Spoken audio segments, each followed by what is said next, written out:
Before the hearing begins, it's important to understand what's at stake here.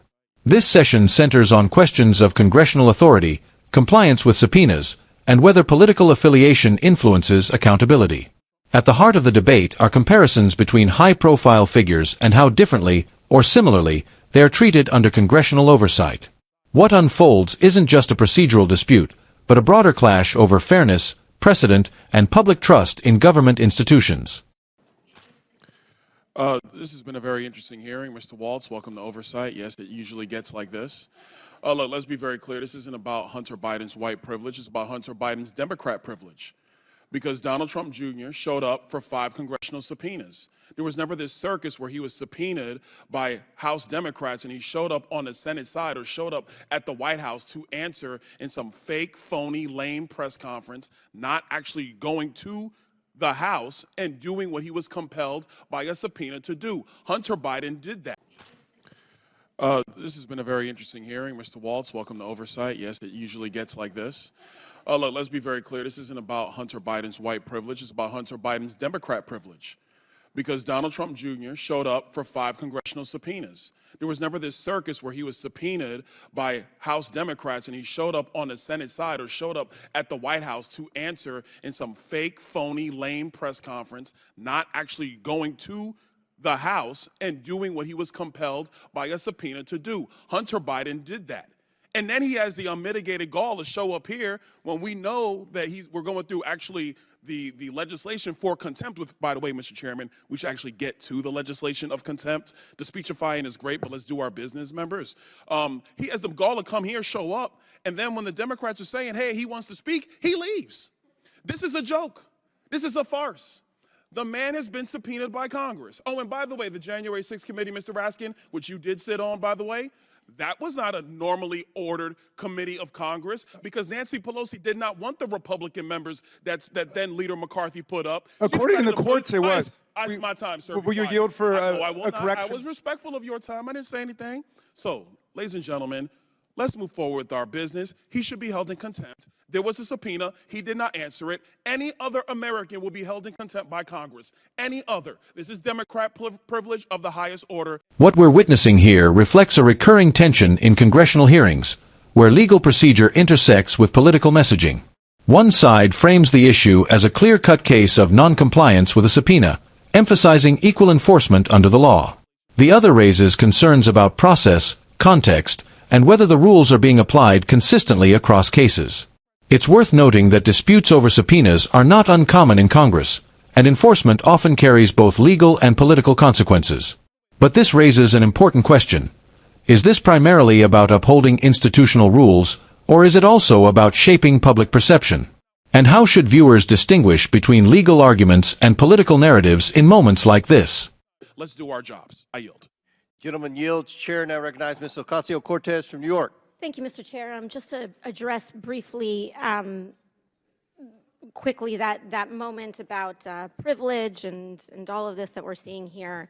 It was a very beautiful speech by the gentlelady who, as she mentioned, was helped lead on the now majority side, the Civil Rights and Civil Liberties Subcommittee. But I think it's so exemplary of the point that she also oversaw the elimination of the Civil Rights Subcommittee on this committee, which really kind of gives the whole game away. We show up, we give speeches, we give flowery words, but at the end of the day, participate in the structural erosion of the rights and representation of people that are marginalized, women, people of color, people that just need to see their due process and civil liberties protected in this country. But I will move on.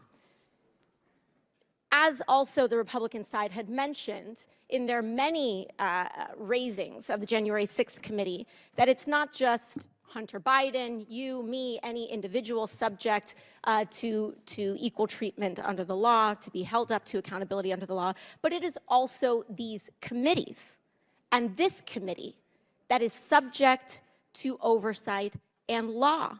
We must comply with the law here as well. Now, I may be one of the very few people that actually believes in Congress, in this country. But I do, and many of us do here.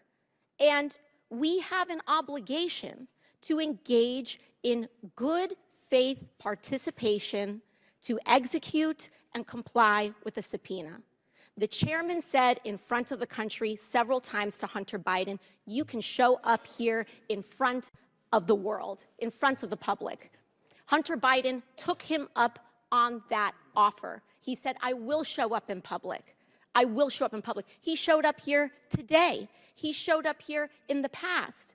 And Mr. Chairman, I know you do your best with what you've got, but you've got members here that have submitted falsified evidence to the record. You have members here that have submitted and mischaracterized closed-door hearings, and people want to say back and forth at the end of the day, it doesn't matter what party it's happened from. You've got members who've engaged in revenge porn in this committee. So it is understandable why Hunter Biden would want to testify in front of the public for the American people to be able to witness that testimony for themselves. You've got members who've defied subpoenas. You've got members who we are 1 year into the term asking what the rules are at the beginning of the committee. The book was given to us on day one. And so what we should do is allow the man to testify. I believe in the power of the Oversight Committee.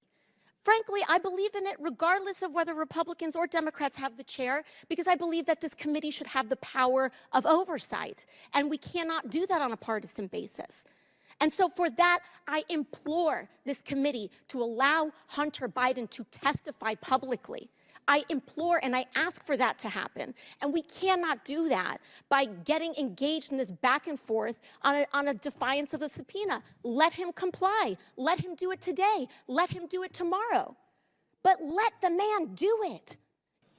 Thank you, Mr. Chairman. A couple of things. First, it was said in this hearing, Mr. Chairman, about you specifically, that you repeatedly said you would give Mr. Biden any opportunity. He could choose which one to come and speak in front of this committee. He could do it by deposition. He could do it by open hearing. It was up to him. The truth of the matter, though, is, members, is that the chairman's words are not binding. Like, no other member's words of Congress are really not binding. The binding article. Point of order. Does the chairman agree with that? Point of order. Does the chairman agree? Are you going to restore my time? Point of order. Just point of order. Okay. Does the chairman agree that the chairman's words are not binding on the committee? That's not a point of order. It has nothing to do with the order of this hearing. Thank you. Can I go back to 4 minutes and 34 seconds? That's where I was before I was interrupted by Mr. Raskin. Yes, reset the clock. Thank you. Thank you. What is binding is the actual written document, the written language in the subpoena, because a subpoena from this committee is also signed off on by the clerk of the House. That is the binding document that matters here. That is what governs. That's number one. Number two, that was said in this hearing. It was said that our witnesses said that there was no basis for an impeachment.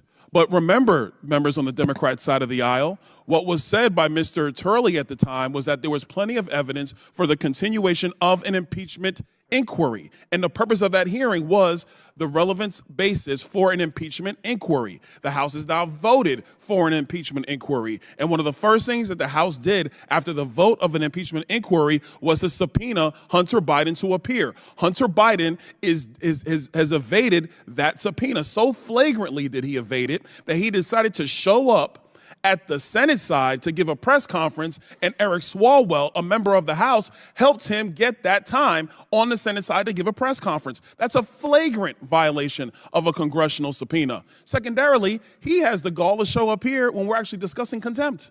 And he didn't stay. He was sitting right over there. He's not here now. He said he wants to talk. He could have stayed through the whole proceeding. He chose to leave. That's his business. But he was subpoenaed to come here. Back in December, he chose not to of his own volition. He's in violation of that subpoena, a subpoena that was executed with the signature of the clerk of the House of Representatives. That is the document that is binding. That's what we work off of. Mr. Chairman, I actually want to submit for the record an article from The Hill written by Jonathan Turley, and it is titled Eric Swalwell and the Politics of Contempt. Without objection, so ordered. Thank you. I'm glad something got admitted to the record. Last, a couple other points. One quick point I want to make, and this is in reference to the minority's report about this $7.8 million. I want the minority to understand one very important distinction between Presidents Biden and President Trump.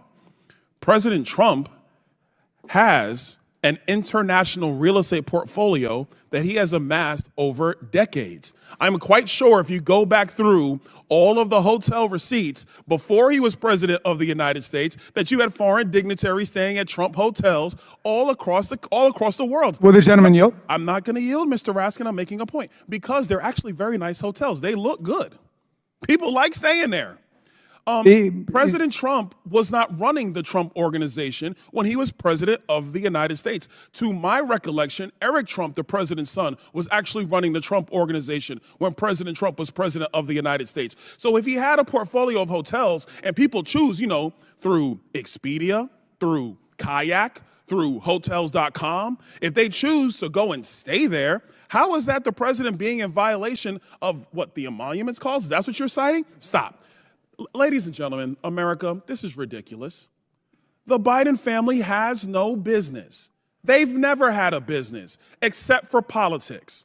And the one thing that the Oversight Committee, in conjunction with the Ways and Means Committee and in conjunction with the Judiciary Committee, has always been able to demonstrate is that they shook down foreign nations for millions, 26 million at the latest count and growing, millions.